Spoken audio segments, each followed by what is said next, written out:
Olá, gente. Eu sou a professora Bel e faço parte do grupo dos Resolutos, que é uma equipe de professores especializados em matemática, química e física. Nós iniciamos esse projeto com o intuito de tirarmos as dúvidas dos nossos alunos, muitas vezes questões que são fáceis e que os alunos têm grandes dificuldades. Hoje nós vamos trabalhar com química. Vamos falar sobre os modelos atômicos. Nós sabemos que tudo que existe na natureza é formado de matéria. Matéria é tudo aquilo que tem massa e ocupa lugar no espaço. Mas de que é formada essa matéria? Essa matéria é formada por átomos, né? E hoje nós vamos ver quais são os modelos de átomos que existem. O primeiro modelo foi editado por Dalton. Ele diz o seguinte: o modelo atômico de Dalton diz o seguinte, que o átomo é como se fosse uma bola de bilhar. Por que uma bola de bilhar?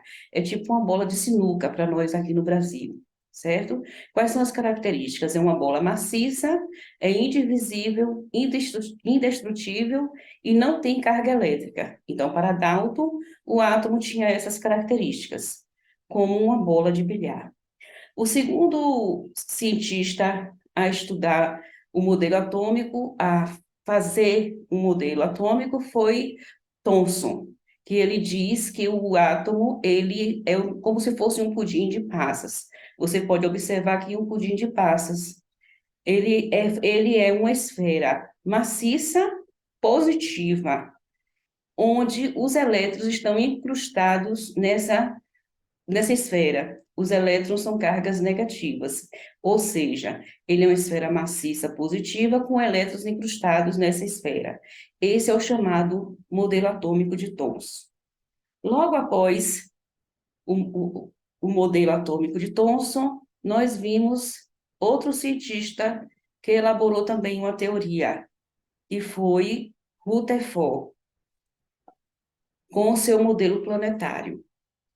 O que diz o modelo planetário de Rutherford? Que o átomo, ele é formado por núcleo e eletrosfera, ou seja, o átomo não é mais indivisível, ele se divide em núcleo e eletrosfera. No núcleo, o núcleo é uma pequena parte do átomo, no centro do átomo, bem pequeno, onde estão os prótons e os nêutrons. E ao redor dele estão os elétrons girando ao redor deste núcleo, certo? Então, as características do modelo planetário são núcleo e eletrosfera, ou seja, formado por núcleo e por eletrosfera. Planetas em volta do Sol, é como se fossem os planetas em volta do Sol, girando ao redor do Sol. Então, o Sol, aí, no caso, seria o núcleo, com os prótons e os nêutrons, e os elétrons seriam os planetas girando ao redor deste núcleo, ao redor do Sol, certo? Eletrosfera, ela é de 10 mil a 100 mil vezes maior que o núcleo. Isso significa o quê? Que o núcleo ele é muito pequeno e denso. Então, praticamente toda a massa do átomo está nesse núcleo, porém muito pequeno e denso, certo? Depois de Rutherford, outro cientista, ele aprimorou o modelo de Rutherford, que é Bohr, modelo de Bohr. Ele diz o seguinte, que os elétrons realmente estão na eletrosfera girando ao redor do núcleo. No núcleo estão os prótons e os nêutrons, prótons com cargas positivas e os nêutrons com cargas neutra, como o nome mesmo já diz, não tem carga. E os elétrons estão girando ao redor deste núcleo. Uma coisa interessante que tanto Rutherford quanto Bohr afirma é que o número de prótons e o número de elétrons que estão na eletrosfera são iguais, é o mesmo. Para que um átomo seja eletricamente neutro, ele tem que ter número de prótons e número de elétrons iguais. Os elétrons descrevem órbitas circulares, segundo o modelo de Bohr, certo? Mas só que eles estão divididos por camadas. A primeira camada é chamada camada K.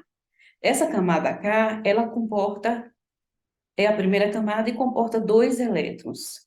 A segunda camada é a camada L, que comporta 8. A terceira M, que comporta 18 elétrons, e a N, que comporta 32. O 32 e P 18 e a Q, que tem 2 ou 8 elétrons. Então, podemos ver aqui, ó, primeira camada é a camada K, a segunda camada é a camada L, a terceira M, N, O, P e Q. Então, são 7 camadas de elétrons ao redor do núcleo. E voltando a dizer, o número de prótons é igual ao número de elétrons, para que o átomo esteja eletricamente neutro. Até a próxima aula.